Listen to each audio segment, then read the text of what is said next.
أعوذ بالله من الشيطان الرجيم بسم الله الرحمن الرحيم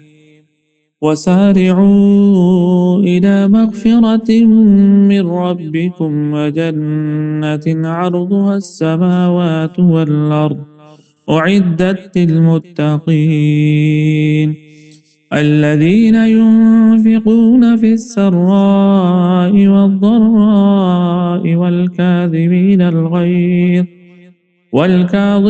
الغيظ والعافين عن الناس والله يحب المحسنين صدق اللہ العظیم وسارعوا اور جلدی کرو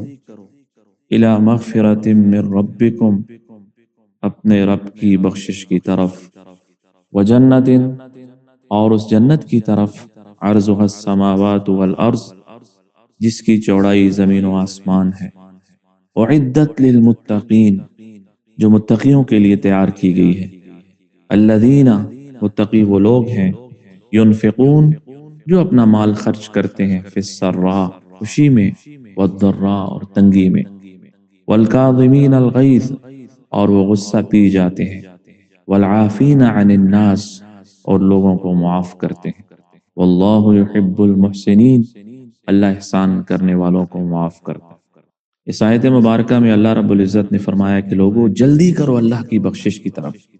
نیک اعمال کر لو، نماز پڑھو، روزہ رکھو، زکوٰۃ دو، صدقہ خیرات کرو، بخشش مانگو، توبہ کرو، یہ سارے نیک اعمال ہیں، جلدی کرو نیک اعمال کی طرف،